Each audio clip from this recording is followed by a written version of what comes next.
오늘 이 시간 우리에게 주신 하나님의 거룩한 말씀은 창세기 13장 10절에서 13절까지 말씀입니다. 구약성경 15면쯤에 있습니다.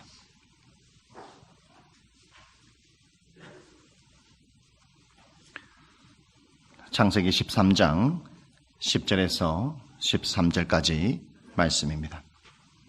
이에 롯이 눈을 들어 요단 지역을 바라본즉 소알까지 온 땅에 물이 넉넉하니 여호와께서 소돔과 고모라를 멸하시기 전이었으므로 여호와의 동상 같고 애굽 땅과 같았더라.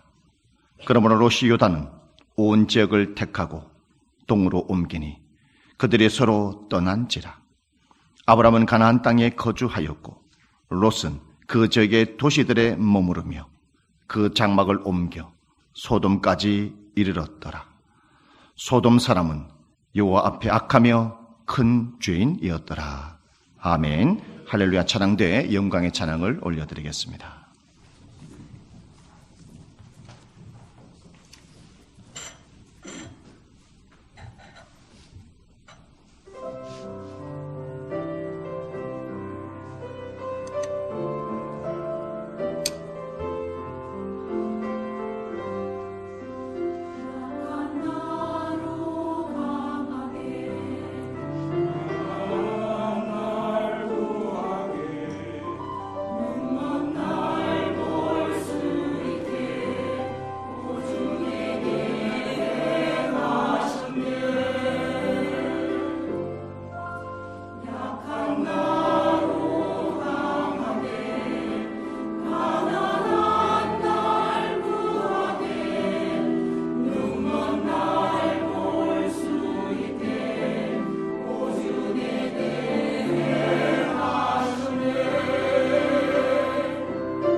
아멘. 감사드립니다.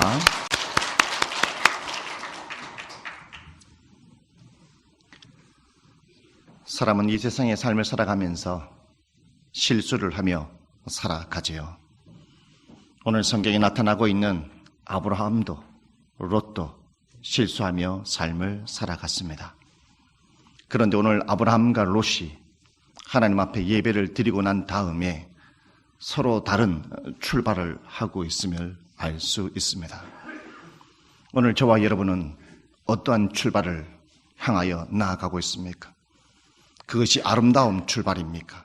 하나님이 기뻐하는 출발입니까? 아니면 하나님이 원하지 않는 출발을 하고 있습니까?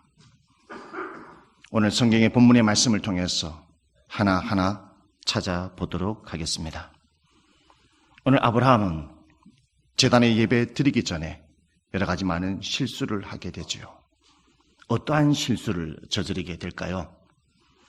아브라함은 창세기 12장에 하나님 아버지로부터 부름받습니다. 그 부름받으면서 조카 롯과 늘 언제나 함께 다니는 것을 볼 수 있습니다. 가나안 땅에 거주하면서 큰 기근이 심하여 아브라함은 그곳을 살 수가 없어서 애굽으로 내려가게 되죠. 애굽으로 내려가면서 그곳에서 편안하게 삶을 살아가려고 자기 아내 사레를 누이라고 속이게 됩니다. 바로 왕도 속이게 되고 고관들과 대신들 모두 다 사람들을 속이게 되죠. 이 속임으로 말미암아 아브라함이 큰 부를 얻게 됩니다. 창세기 12장 16절의 말씀에 이에 바로가 그로 말미암아 아브라함을 후대함으로 아브라함이 양과 소와 노비와 암수 나귀와 낙타를 얻었더라. 속임으로 수많은 가축과 재물을 얻게 되었죠. 그런데 살아계신 하나님께서는 이 모든 것들을 보시고 하나님께서는 기뻐하지 아니하셨다라는 것입니다. 기뻐하지 않았다라는 것을 무엇을 보고 알 수 있을까요? 그것은 바로 창세기 12장 17절의 말씀에 보면 알 수 있습니다. 여호와께서 아브라함의 아내 사레의 일로 바로와 그의 집에 큰 재앙을 내리신지라. 큰 재앙을 내리셨다. 하나님이 원치 않았다는 것이죠. 아브라함의 한 사람의 속임으로 말미암아 바로 왕과 그의 가족들이 큰 재앙을 당하게 되었다는 것이었죠. 이것을 보더라도 하나님이 기뻐하지 않는 것을 볼 수 있습니다. 여러분, 속임은 무엇일까요? 속임은 성경에 죄라고 말씀하고 있습니다. 이 속임은 어디에서부터 온 것이겠습니까? 창세기 3장 1절에 이런 말씀이 있습니다. 뱀은 여호와 하나님 지으신 들짐승 중에 강교하니라. 많은 사람들이 창세기 3장을 읽고 그렇게 생각하는 사람들이 많아요. 뱀이 사탄이다. 뱀이 마귀다. 여러분, 뱀 마귀 아닙니다. 뱀 사탄 아닙니다. 창세기 3장 1절에 말씀하잖아요. 뱀은 여호와 하나님이 지으신 들짐승 중에 하나다. 그런데 이 들짐승 중에 하나인데 가장 강교했다라고 합니다. 이 강교라는 단어를 긍정적으로 보면 영리하다, 나쁜 쪽으로 보면은 교활하다, 기회주의자다, 이러한 뜻을 가지고 있었어요. 이것을 보더라도 사탄이 인간에게 가장 손쉽게 접근해서 사람들을 넘어뜨리기 위해서 누구를 선택할까 이리저리 살펴봤다라는 것이죠. 모으는 들짐승 중에 가장 강교하고 사람에게 말을 잘하고 잘 속일 수 있는 짐승이 누구인가 찾아보니까, 사탄이 찾아보니까 아하, 뱀을 선택하면 되겠구나. 그래서 마귀와 사탄이 뱀을 꼬셔가지고 뱀을 통해서 사람을 속여 타락시켰다는 것이죠. 이것을 보더라도 속임은 살아계신 하나님으로부터 나온 것이 아니라 마귀에게서부터, 사단에게서부터 속임이 나온 것임을 우리는 알 수 있습니다. 그래서 이 속임은 하나님의 속임이 아니라 죄악된 속임이었기 때문에 하나님은 마음이 너무나 아프셨죠. 그래서 하나님은 바로왕을 가장하여 큰 재앙을 내리고 더 이상 아브라함이 하나님 앞에 범죄하지 않도록 가로막았다라는 것입니다. 여러분도 오늘 한 주간 삶을 살아가면서 혹시 하나님을 속이며 삶을 살아오지 않았습니까? 여러분, 하나님을 속이지 않았다 할지라도 나 자신도 속이고 오늘 나의 옆에 있는 사람들을 속이고 다른 사람들을 속이며 삶을 살았다면 그것 또한 하나님을 속이는 것입니다.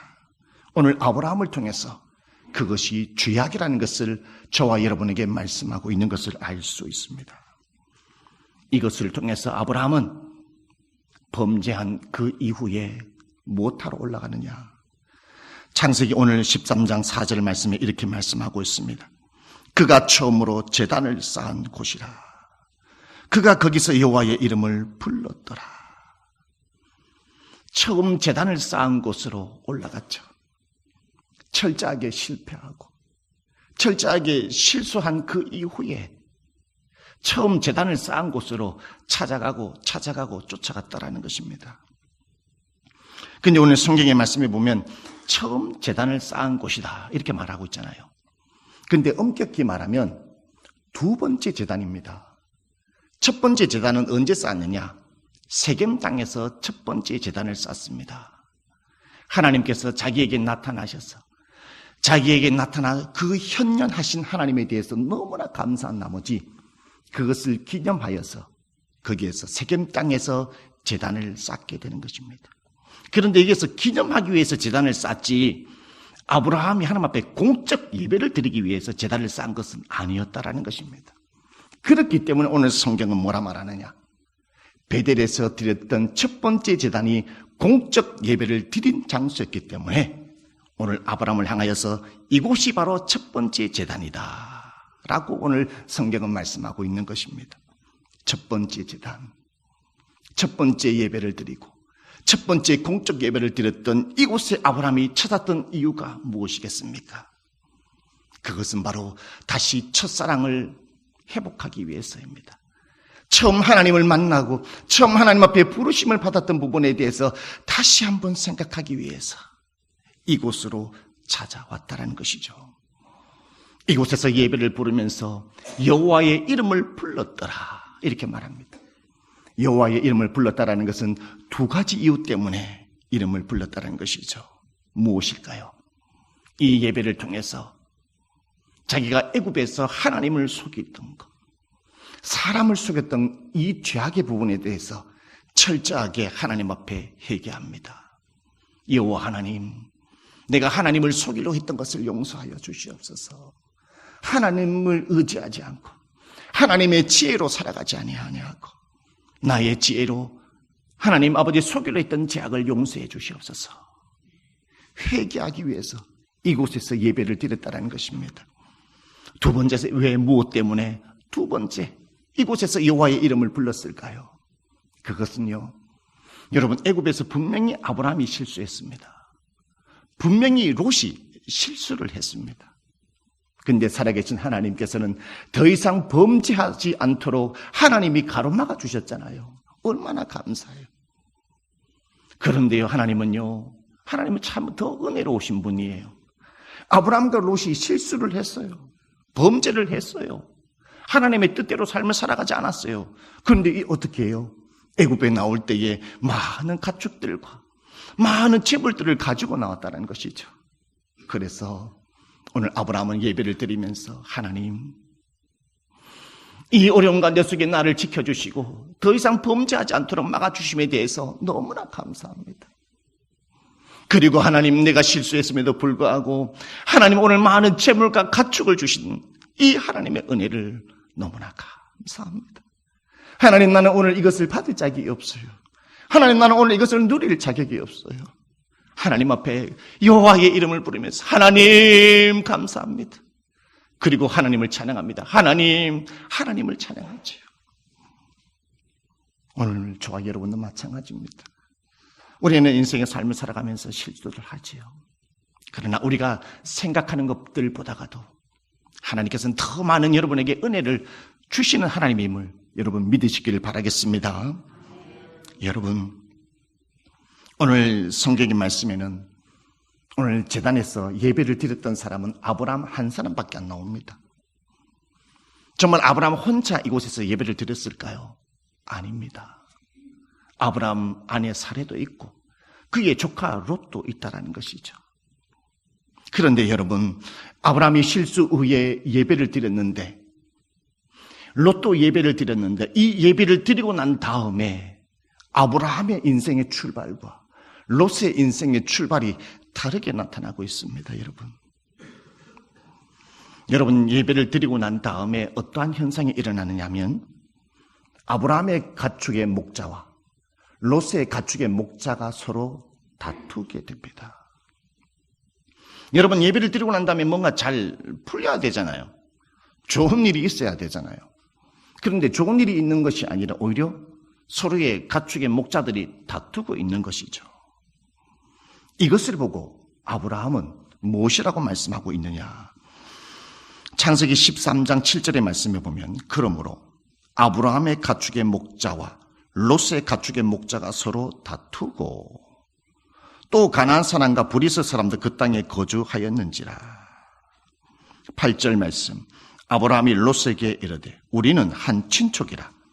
나나 너나 내 목자나 내 목자나 서로 다투게 하지 말자, 이렇게 말합니다. 다투게 하지 말자. 이것을 통해서 무엇을 알 수 있을까요?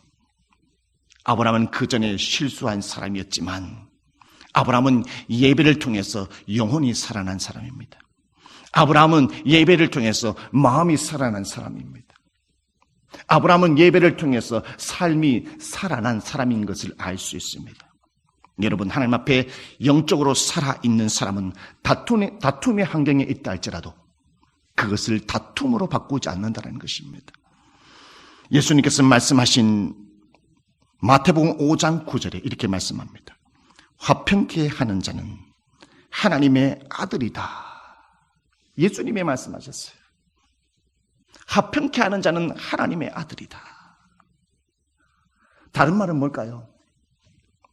영적으로 살아있는 자는, 하나님 아버지 앞에 살아있는 자는 다툼에 있는 상황이라 할지라도 그것을 화평으로 바꾸는 사람이다. 이렇게 말씀하고 있는 것이죠. 그리고 난 다음에 아브라함은 살아있는 사람인데 이렇게 얘기하죠. 롯아, 네가 자하면 내가 우할 것이고 네가 우하면 내가 자루할게. 네가 먼저 살 땅을 선택하라. 아브라함이 이렇게 말을 했다라는 것입니다. 두 번째로 우리가 살펴봐야 될 것은 무엇이겠습니까? 하나님 앞에 살아있는 사람은 내가 원하는 것을 선택하지 아니하고 하나님이 기뻐하는 것을 선택하며 삶을 살아가는 것을 볼 수 있다는 것이죠. 여러분, 오늘 10절의 말씀에 롯이 예배를 드리고 난 다음에 롯의 출발이 어땠는지가 잘 나타나고 있습니다. 그래서 오늘 롯은 아브라함의 반대처럼 아브라함과 같지 아니하고 그가 영원히 죽어 있음으로 말미암아 어떤 선택을 하느냐? 오늘 10절의 말씀에 이렇게 말씀하고 있습니다. 이에 롯이 눈을 들어 요단 지역을 바라본지어 소알까지 온 땅에 물이 넉넉하니 여호와께서 소돔과 고모라를 멸하시기 전이었으므로 여호와의 동상 같고 애굽 땅과 같았더라. 롯이 눈을 들어 다 보니까 있잖아요. 온 땅에 물이 넉넉하고, 이야, 소돔과 고모라 땅을 보니까 여호와의 동상 같다. 야, 어쩌면 저 소돔과 고모라가 애굽 땅과 같은 땅이니까 너무나 좋아했다는 것이죠. 여러분, 에덴 동산 같다, 여호와의 동산 같다라는 뜻이 무엇이겠습니까? 에덴이라는 것은 기쁨의 동산, 행복의 동산이라는 것이죠. 왜 애굽 땅이 이와 같은 땅일까요? 애굽에는 나일강이 있어요. 나일강이 있어서 물이 잘 마르지 않죠. 비옥한 땅이 있어요. 누구든지 흠모할 만한 땅이죠. 그런데 여러분, 롯이 이 땅을 보고 참 기뻐하고 좋아했는데, 그런데 그 땅을 보고 난 다음에 하나님께서는 이 땅을 뭐라고 평가하고 있느냐? 보십시오. 여호와께서 소돔과 고모라를 멸하시기 전이었다. 멸하시기 전이었다. 무슨 말입니까? 소돔과 고모라는 하나님의 보시기에 죄악이 가득한 땅이다. 천국이 아니다. 하나님이 기뻐하는 땅이 아니라 근데 롯은 어떻게 바라봤습니까? 이곳이 천국이구나. 이곳이 내가 행복하게 살 땅이구나. 그렇게 생각했다라는 것이죠.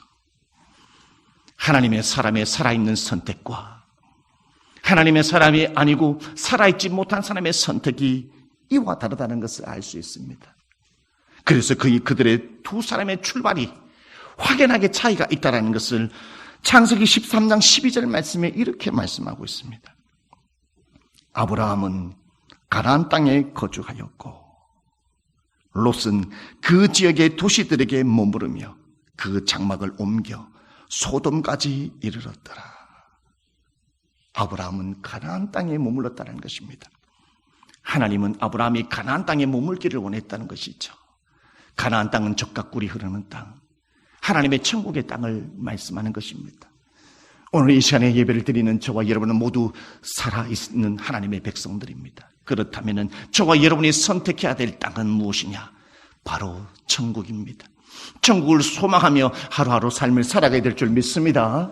그러나 오늘 롯은 어떻게 합니까? 하나님이 원하는 땅을 바라보며 삶을 살았던 것이 아니라 오늘 롯은 자기가 원하는 땅, 소돔과 고모라 땅, 그것을 선택하며 인생을 출발하고 있다는 것을 오늘 볼 수 있죠. 2024년도 새해가 밝았습니다. 여러분 오늘 예배를 드리고 난 다음에 여러분 어떠한 출발을 향하여 나아가고 있습니까? 그런데 여러분 오늘 아브라함은 하나님 앞에 영적으로 살아있기 때문에 하나님께서는 그를 향하여 비전을 제시해 주는 것을 볼 수 있습니다. 14절의 말씀에 보십시오. 롯이 아브라함을 떠난 후에 여호와께서 아브라함에게 이르시되 너는 눈을 들어 너 있는 곳에서 북쪽과 남쪽과 그리고 동쪽과 서쪽을 바라봐라. 16절 내가 내 자손이 땅에 티끌 같게 하리니 사람이 땅의 티끌을 능히 셀 수 있을진데 내 자손도 세리라.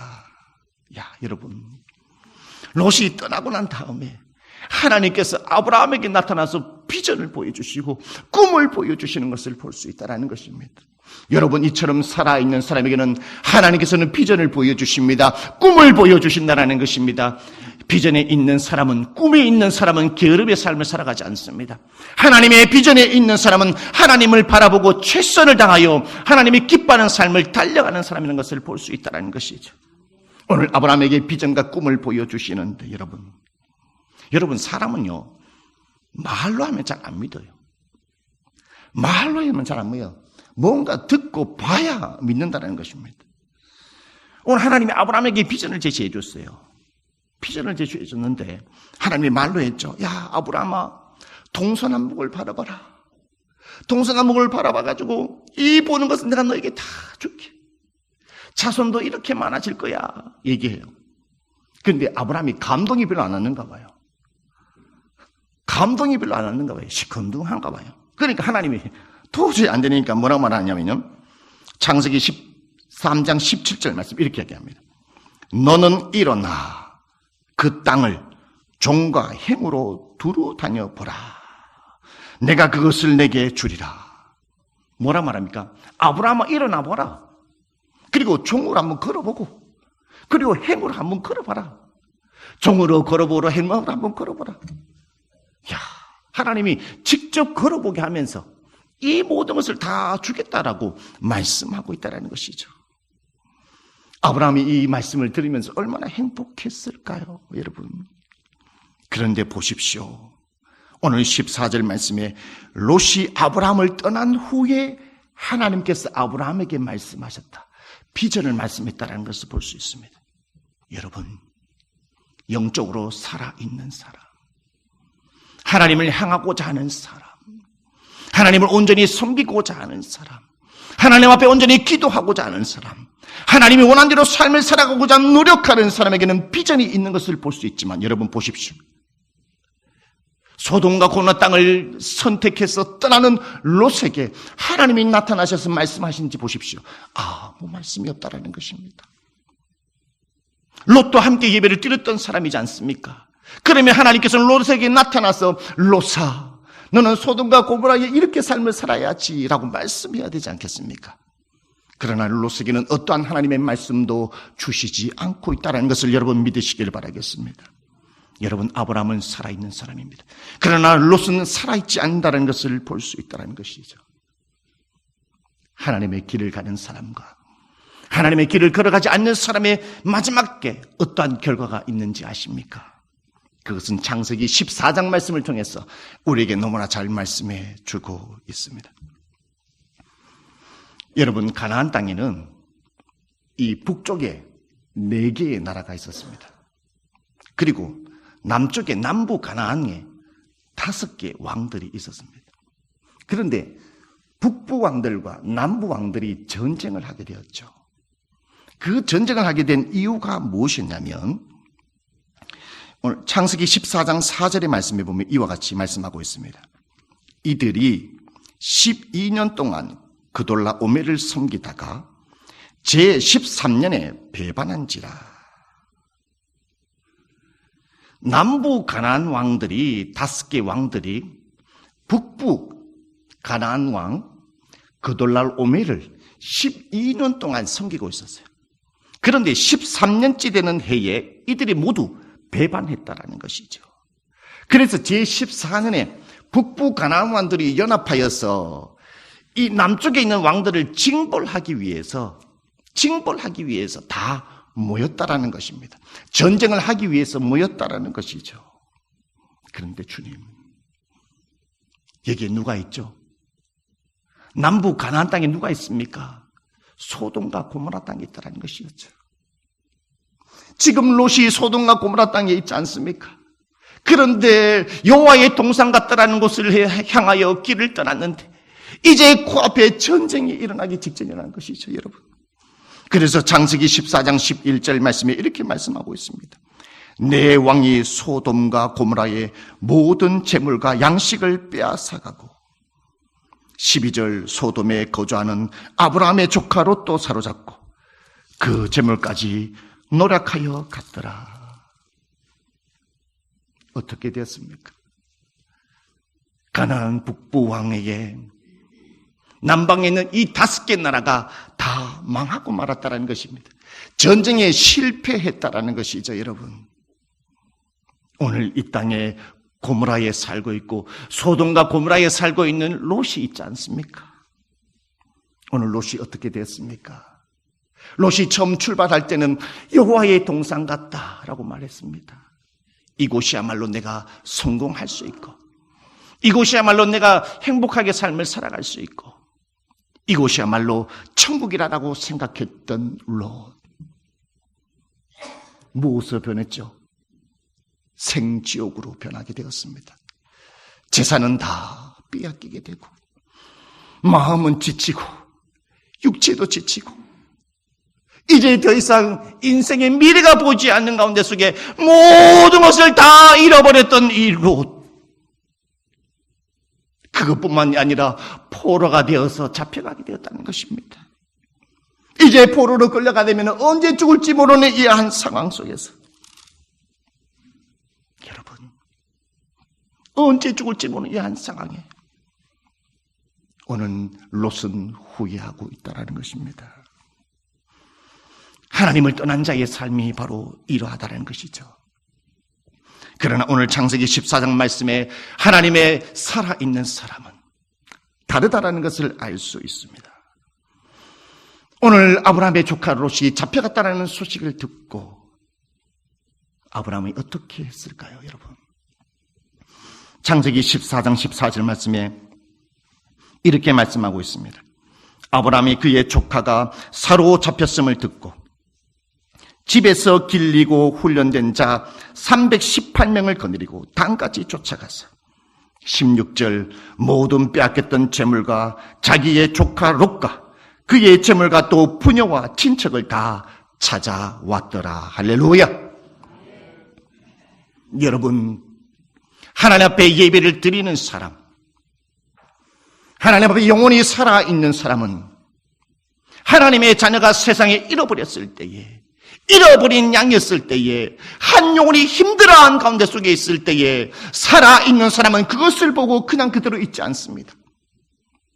오늘 영혼이 죽어 있고 하나님이 원하는 길을 가지 못하고 있는 한 영혼을 바라보면서 가슴 아파하는 사람이 하나님 앞에 살아있는 사람입니다. 여러분, 하나님 앞에 살아있는 사람은 한 영혼이 잃어버린 영혼으로 하나님이 원하지 않는 길을 나아갈 때에 그것을 보고 오늘 아브라함은 318명을 거느리고 아브라함이 오늘 죽을 수도 있습니다. 북방의 강대국인 4개의 나라와 맞서서 싸워야 되는 그러한 상황 속에서 불과 318명을 데리고 오늘 전쟁하러 갔다는 것이죠. 죽을 수 있는 상황 속이었지만 아브라함은 하나님의 한 명의 잃어버리는 영혼을 찾기 위해서, 한 명의 잃어버린 영혼을 찾기 위해서 목숨을 걸고 잃어버린 양을 구하러 오늘 땅까지 쫓아가는 것을 오늘 성경에 볼 수 있다는 것입니다. 도동조항의 성도 여러분, 우리는 저와 여러분 살아있는 하나님의 백성들입니다. 오늘 지금까지 오늘 이 도동조항교회에서 등록되어서 잃어버린 영혼들이 얼마나 많이 있습니까? 그리고 도동지역에, 동구지역에, 대구지역에 하나님을 믿다가 떠난 자들이 얼마나 많이 있습니까? 그리고 믿지 않는 수많은 사람들이 오늘 대구지역의 삶을 살아가고 있다는 것을 여러분 아시길 바라겠습니다. 우리가 그 한 영혼들을 본다면 어찌 가만히 있어야 되는 것입니까? 오늘 아브라함처럼 가슴을 치면서 318명을 데려갔던 것처럼 가슴을 치면서 우리 도동조항교회 100명 이상 되는 여성들과 한마음 한뜻이 함께 기도하며 함께 예배를 드리며 복음을 전해야 되지 않겠습니까? 이것이 바로 살아있는 자의 바로 마땅히 해야 할 의무라는 것을 오늘 이 성경의 본문의 말씀을 통해서 저와 여러분이 말씀하고 있음을 여러분 믿으시길 바라겠습니다. 할렐루야. 여러분, 살아있는 사람, 하나님은 살아있는 사람을 그대로 놔두지 않습니다. 여러분, 이 전쟁에서 승리하고 돌아오는데 참 놀라운 일이 있어요. 18절 말씀을 보면요, 살렘 왕 멜기세덱이 떡과 포도주를 가지고 나왔으니 그는 지극히 높으신 하나님의 제사장이라. 봐봐요, 하나님의 제사장이 나타나서 떡과 포도주를 주면서 위로하고 19절의 말씀에 아브라함에게 축복하였다라고 말합니다. 축복하였다. 봐요, 살아있는 사람은 하나님의 형통함이 항상 따라다닙니다. 하나님의 앞에 살아있는 사람은 하나님의 축복이 늘 언제나 함께하고 있다는 것입니다. 여러분, 요셉이 어떡합니까? 요셉이 여호와과 함께 하심으로 말미암아 그가 범사에 형통하였더라. 여러분, 이제 말씀을 맺도록 하겠습니다. 우리는 인생의 삶을 살아가면서 실수할 수도 있습니다. 그러나 중요한 것은 실수 이후에 우리가 하나님 앞에 제단에 나와 예배를 드림을 통해서 우리의 인생의 출발이 달라야 된다는 것입니다. 롯은 같이 예배를 드림했음에도 불구하고 그가 실수 후에 예배를 드렸음에도 불구하고 자기가 원하는 것을 선택하다가 잘못된 길에 생지옥과 같은 인생의 결과를 낳았습니다.